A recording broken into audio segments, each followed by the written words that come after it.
Le mont du Temple à Jérusalem n'a jamais été fouillé, mais un projet de construction illégale il y a 20 ans a ouvert la voie à d'importantes découvertes. Imaginez une vérité cachée sous l'un des lieux les plus sacrés de la Terre, une vérité si puissante qu'elle remet en question les livres d'histoire et redéfinit notre compréhension même de la foi. Nous parlons du mont du Temple à Jérusalem, une plateforme antique où les histoires juives, musulmanes et chrétiennes se sont entremêlées pendant des siècles. Pendant des générations, ce qui reposait sous ses fondations avait été et resté totalement intact. Mais il y a une vingtaine d'années, un événement inattendu a tout changé, ouvrant discrètement une fenêtre sur ce qui était enfoui depuis des millénaires. Avant de poursuivre, nous vous serions très reconnaissants de votre soutien. Un simple « j'aime » et un abonnement nous aident énormément. Merci. Les découvertes scientifiques sur ce site antique ont non seulement confirmé des traditions ancestrales, mais ont aussi révélé des preuves si surprenantes qu'elles pourraient contraindre le monde à repenser l'histoire, la religion et même la science elle-même. La découverte a été tenue secrète pendant des mois. Mais aujourd'hui, des détails commencent enfin à émerger. Préparez-vous à découvrir des histoires enfouies sous des siècles de guerre, de cultes et de prières murmurées, des histoires de passages souterrains perdus et d'inscriptions anciennes qui semblent témoigner d'une présence divine. La vieille ville de Jérusalem se dresse sur les collines comme une couronne sculptée dans la pierre. Pourtant, parmi tous ces monuments, aucun n'est plus chargé de sens que le mont du Temple. Connu sous le nom de Haram al-Sharif en arabe et de Hahabayet en hébreu, cette vaste plateforme calcaire est auréolée de légendes et demeure l'un des lieux les plus sacrés, les plus controversés et les plus mystérieux de la Terre. Pour les Juifs, c'est le lieu le plus sacré. Il y a près de 301, le roi Salomon y fit construire le premier temple qui aurait abrité l'arche d'alliance, reposant sous des chérubins d'or et imprégné de la présence divine. Après sa destruction et l'exil babylonien, le second temple fut érigé au même endroit, mais fut à son tour détruit par les Romains en 70 après Jésus-Christ. Pour les musulmans, cette terre est un sanctuaire sacré, le lieu d'où le prophète Mahomet serait monté au ciel lors de son voyage nocturne. En son cœur se dresse le dôme du rocher, construit au VIe siècle, qui brille encore au centre du plateau. Ce site sacré a même servi pendant un temps, de premier cas de l'islam, la direction originelle de la prière. Pour les chrétiens, le mont du Temple revêt une profonde signification en raison de son lien étroit avec la vie et les enseignements de Jésus. C'est là qu'il a dénoncé la corruption qui régnait dans les cours du Temple, renversant les tables et déclarant que ce lieu était une maison de prière et non un marché. Pourtant, au-delà des sanctuaires et édifices sacrés visibles, cette colline solitaire recèle une histoire bien plus ancienne et profonde, enfouie sous la surface et qui ne demande qu'à être révélée. Son histoire ne s'écrit pas seulement dans les livres, mais aussi dans des strates de pierre et de secrets scellés sous des siècles de conflits et de dévotion. Une histoire que les érudits rêvent de dévoiler depuis longtemps. Au fil du temps, empire après empire, l'empreinte s'est laissée sur le mont du Temple. Les Perses permirent aux Juifs de reconstruire leur temple. Les Grecs profanèrent le lieu sacré. Les Romains détruisirent entièrement le second temple. Les Byzantins y érigèrent des églises. Plus tard, les Omeyyades le transformèrent en y construisant le dôme du rocher et la mosquée Al-Aqsa. Puis vinrent les Croisés, les Ottomans et les Britanniques. Chacun remodelant la montagne, renforçant ses remparts et redéfinissant son rôle. Pourtant, malgré tous ces bouleversements, une conviction demeura. Ce lieu est plus que sacré. Il est unique. Non seulement un sanctuaire, mais un point de rencontre entre le ciel et la terre. Selon une tradition ancienne, il est la demeure de la Shekhina, la présence divine elle-même. Dans la tradition juive, cela fait référence à l'esprit même de Dieu qui, selon la croyance, reposait dans le Saint des Saints, au plus profond du temple, entre les ailes des chérubins d'or. Et malgré des siècles de destruction et de reconstruction, cette croyance n'a jamais disparu. Elle perdure encore aujourd'hui, aujourd'hui dans les prières, les écrits anciens et les puissantes traditions qui entourent le mont du Temple. Pourtant, malgré l'immense poids de l'histoire et de la foi liées à ce lieu, ce qui se cache en dessous demeure en grande partie inexploré. les sensibilités religieuses et les tensions politiques ont longtemps empêché les fouilles scientifiques d'envergure. Seuls des efforts limités, comme des travaux de tunnels à proximité ou des constructions illégales, ont permis d'entrevoir brièvement et fortuitement le sous-sol. Même ces rares moments laissaient entrevoir la présence d'un vestige incroyablement ancien qui attend encore d'être redécouvert. Telle fut la situation jusqu'à la fin des années 1990. Alors, qu'est-ce qui a changé? Les fouilles sur la plupart des sites antiques sont généralement simples. Les chercheurs obtiennent les permis nécessaires, apportent le matériel et laissent le sol révéler lentement ses secrets. Mais le mont du Temple est un site unique au monde. Sous cette plateforme sacrée se trouve le cœur spirituel de 3 grandes religions mondiales. Un mélange explosif de politique, de pouvoir et de croyances l'entoure. Une situation si instable qu'un simple coup de pelle pourrait déclencher une vague d'indignation mondiale. Dès le 19e siècle, des érudits étaient fascinés par ce qui se cachait sous terre. Parmi les premiers, l'ingénieur militaire britannique Charles Warren explora de profonds puits, des systèmes et d'anciens tunnels sous Jérusalem.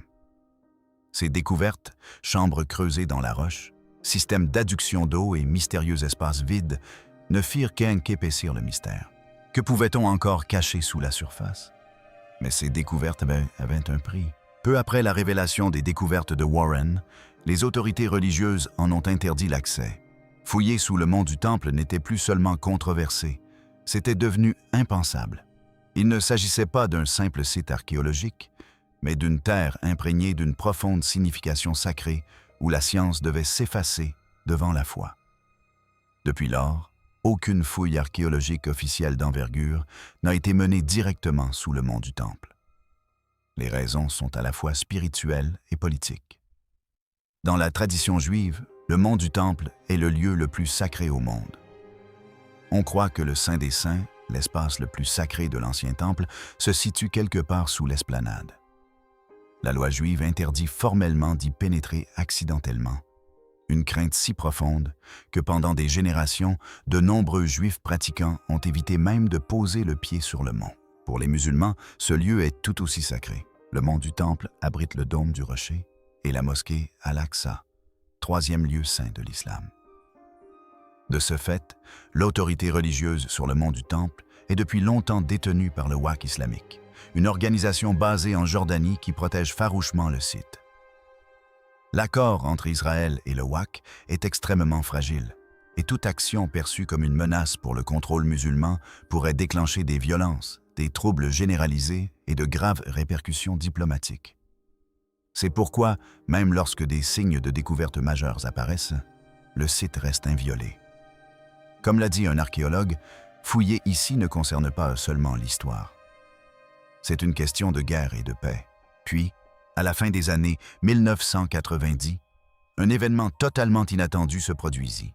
Lors de travaux de construction et de réparation non autorisés sur le mont du Temple, des centaines de camions de terre furent extraits et déversés dans la vallée de Kidron, juste à l'extérieur des remparts de la vieille ville de Jérusalem.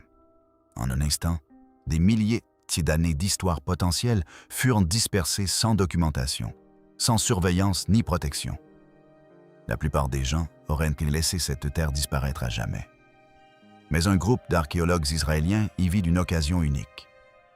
En 2004, ils lancèrent ce qui allait devenir l'un des projets archéologiques les plus originaux des temps modernes, le projet de tamisage du mont du Temple. Dans un parc public de Jérusalem-Est, des bénévoles ont minutieusement tamisé à la main, saut après saut, la terre mise au jour, année après année. Leurs découvertes furent tout simplement extraordinaires. Plus de 500 artefacts ont été exhumés de ce sol, offrant un aperçu inédit de milliers d'années d'activités humaines liées au mont du Temple. Parmi ces vestiges, ils ont mis au jour des pièces de monnaie datant de l'époque du roi Hérode, des pointes de flèches de l'époque des croisades et des bijoux finement ouvragés de la période islamique.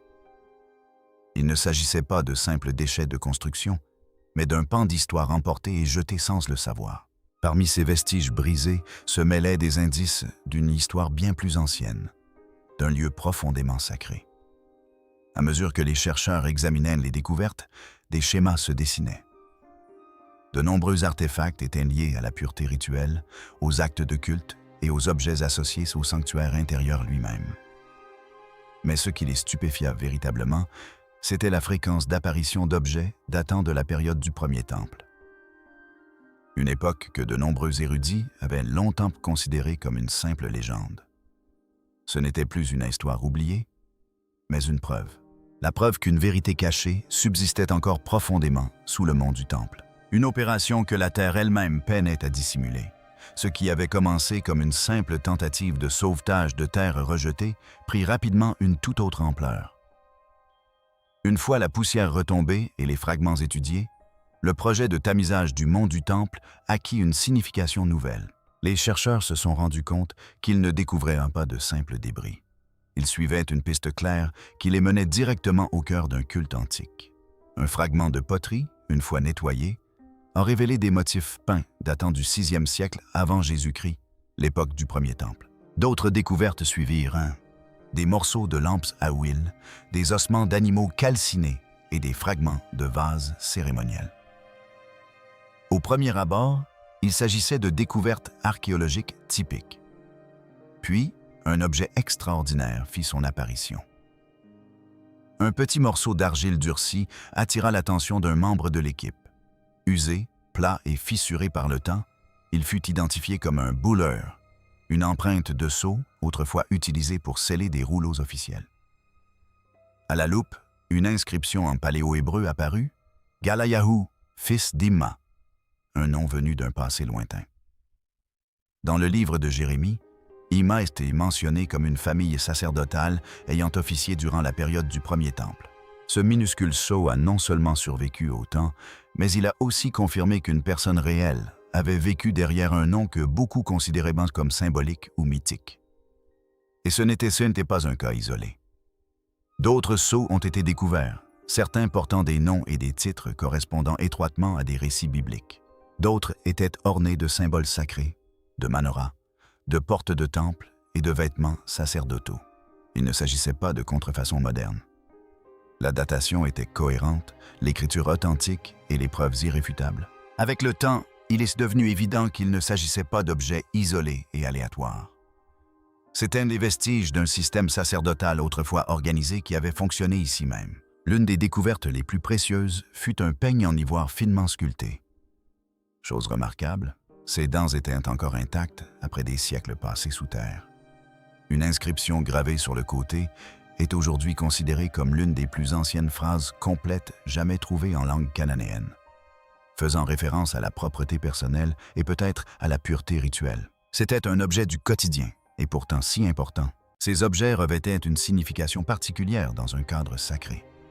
Puis vinrent des objets directement liés au culte. Un petit capteur en bronze, utilisé lors des rituels du temple, fut découvert, encore recouvert des résidus sombres d'anciennes offrandes aromatiques. À proximité gisaient des fragments de bijoux délicats, probablement portés par des serviteurs ou des fidèles du temple, peut-être perdus lors de périodes de chaos, de guerre ou d'exil forcé. Parmi ces vestiges de l'époque du premier temple, se mêlaient des artefacts des périodes romaines, byzantines et islamiques ultérieures. Preuve manifeste que le site a conservé son caractère sacré à travers les siècles, les religions et les empires. Pourtant, c'est la couche la plus ancienne et la plus profonde qui a suscité le plus d'intérêt.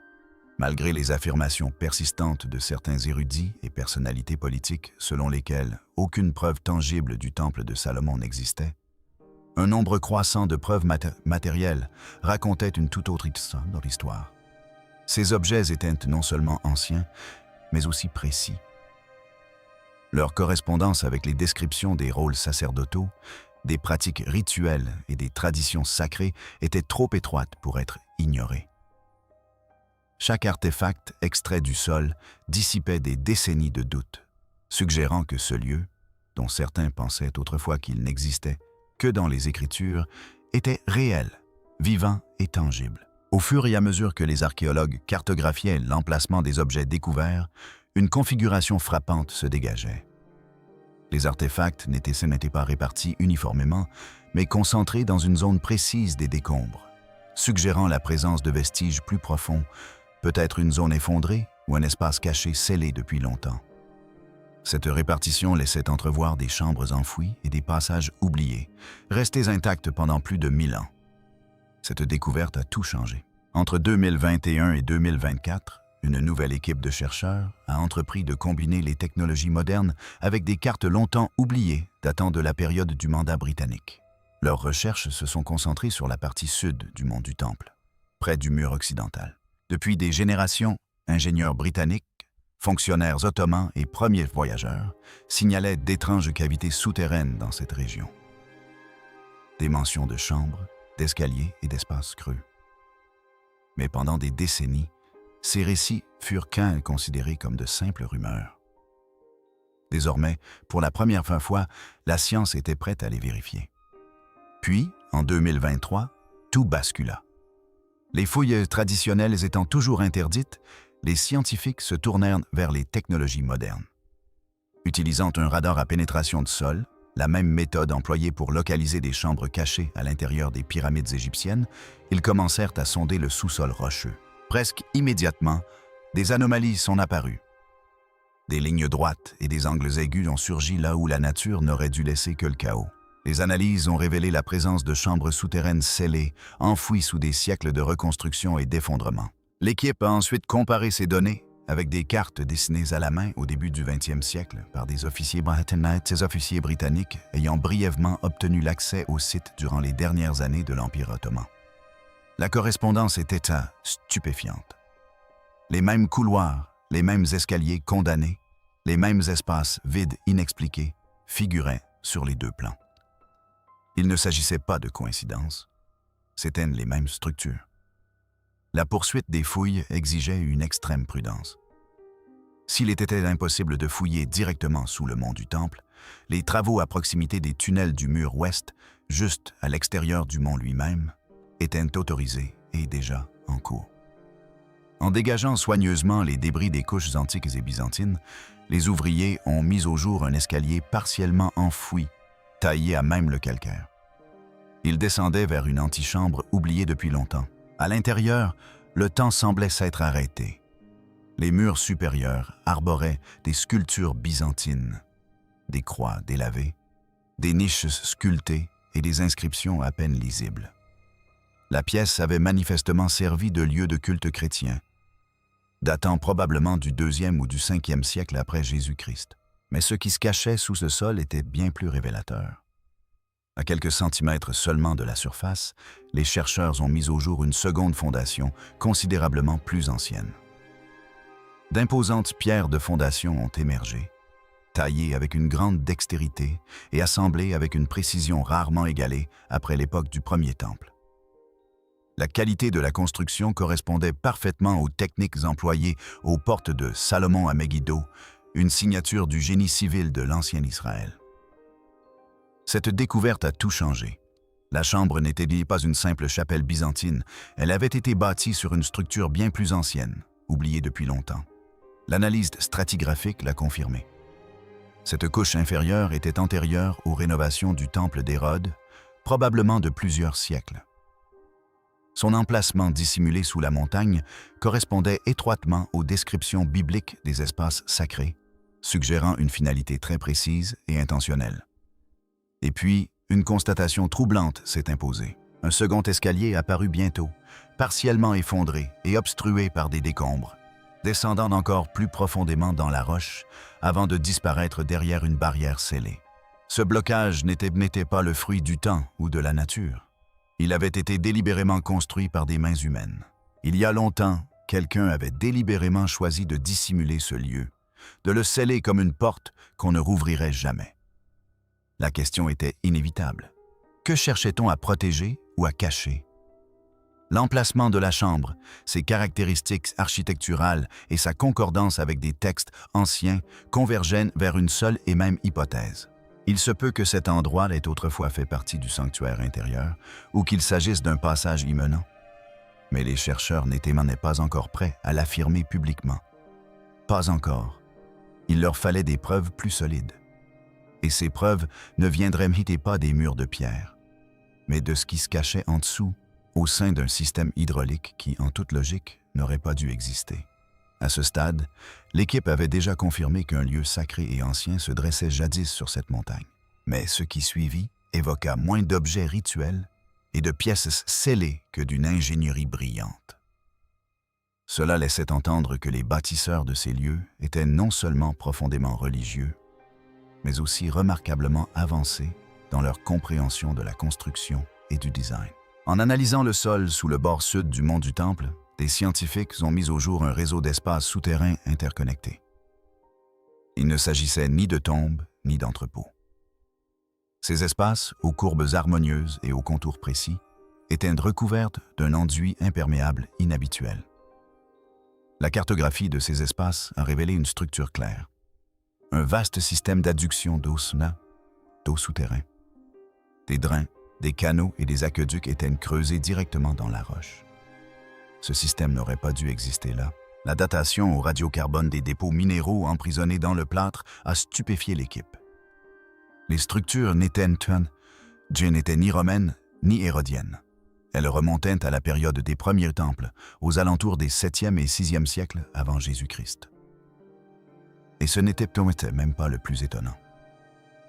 Ce qui a véritablement laissé les experts sans voix, c'est la complexité même du système. Ce dernier révélait un niveau de planification de la gestion de l'eau bien supérieur à ce que l'on imaginait pour l'époque. Il avait été conçu avec une grande précision pour réguler le débit, équilibrer la pression et stocker d'immenses quantités d'eau dans une région qui reste aride une grande partie de l'année. Des galeries d'alimentation étroites permettaient de remplir les réservoirs avec précision, évitant ainsi la stagnation. Des canaux de trop-plein redirigeaient l'excédent d'eau vers des chambres secondaires, assurant un approvisionnement constant tout en prévenant les inondations. Il ne s'agissait pas d'un système de plomberie urbaine ordinaire, mais d'une infrastructure essentielle. Lorsque les chercheurs ont superposé la carte du réseau du système aux textes anciens, une corrélation frappante est apparue. Plusieurs réservoirs correspondaient presque parfaitement aux emplacements décrits dans le livre des Chroniques, qui relate les préparatifs en Noaï ordonnés par le roi Ézéchias et les souverains précédents pour les rituels du temple. Un bassin massif gisait directement sous un site identifié dans d'anciens écrits juifs comme l'emplacement d'un autel. Ce bassin, recouvert d'épaisses couches de cendres et de faibles traces organiques, portait des marques d'utilisation répétées. Il a pu jouer un rôle dans les pratiques sacerdotales quotidiennes, le lavage rituel des mains, la purification des instruments sacrés ou les libations. Sa proximité avec ce qui aurait été les zones intérieures du temple a soulevé d'importantes questions. Pendant des années, de nombreux érudits ont cru que le culte dans le premier temple était essentiellement symbolique et peu structuré. Mais ce système hydraulique racontait une toute autre histoire. Celle d'une logistique spirituelle soigneusement planifiée, conçue non pas pour la grandeur, mais dans un but précis. Si les bâtisseurs ont conçu la circulation de l'eau avec une telle précision, alors tout le reste devait l'être également. Le flux des fidèles, les cycles de purification et même le calendrier des sacrifices. Il ne s'agissait pas d'une foi primitive, mais d'un système sacré, finement orchestré, fonctionnant avec une précision quasi mathématique. Les lignes de l'aqueduc étaient particulièrement révélatrices. En remontant le fil de leur source, les chercheurs ont découvert un emplacement précis sous la montagne. Une zone redécouverte récemment après plus de 1000 ans. Dès lors, ce qui se cachait derrière la pierre scellée n'était plus une simple spéculation. C'était une réalité. En explorant les profondeurs du mont du Temple, au-delà d'anciens tunnels d'eau et de chambres sacerdotales enfouies depuis longtemps, les scientifiques ont fait une découverte inattendue. Au bout du passage se dressait un seuil de pierre scellée. Pendant une semaine entière, l'équipe de fouilles a progressé vers ce seuil, dégageant soigneusement les débris et documentant chaque centimètre avec précision. Pourtant, rien ne les avait préparés à ce qui se trouvait au-delà de cette ultime barrière. La chambre était petite, pas plus de 3 mètres de diamètre. Ses parois, taillées à même la roche, étaient lisses, nues et sans ornement. Mais ce qui se trouvait en son centre les stupéfia. Un bassin de pierre rond et peu profond s'y trouvait, partiellement rempli de cendres. Autour, des fragments d'encens brûlés, de petites offrandes et des lampes à huile en terre cuite noircie, datant de la période du premier temple, étaient disposés avec un soin troublant. Contrairement aux autres espaces qu'ils avaient explorés, cette chambre ne présentait aucun signe de dégradation. Elle avait été scellée intentionnellement, comme si ceux qui l'avaient fermée voulaient la préserver à jamais, intacte face au temps. Le bassin portait de faibles marques usées par les siècles, mais encore visibles sous la lumière des archéologues. Il ne s'agissait ni d'un ornement, ni d'un motif abstrait, mais d'une inscription gravée en paléo-hébreu. On pouvait y lire « Celui qui demeure ici, son esprit ne s'en va jamais ». Un silence complet s'installa dans la pièce. La force de l'inscription résidait non seulement dans sa formulation poétique, mais aussi dans ce qu'elle impliquait. Les mots faisaient un écho aux descriptions bibliques antiques du Saint des Saints, le sanctuaire le plus intérieur du temple où, selon l'Écriture, résidait jadis la Shekhah, la présence divine. Ce lieu était si sacré que seul le grand prêtre pouvait y pénétrer, et ce, une seule fois par an, à Yom Kippour.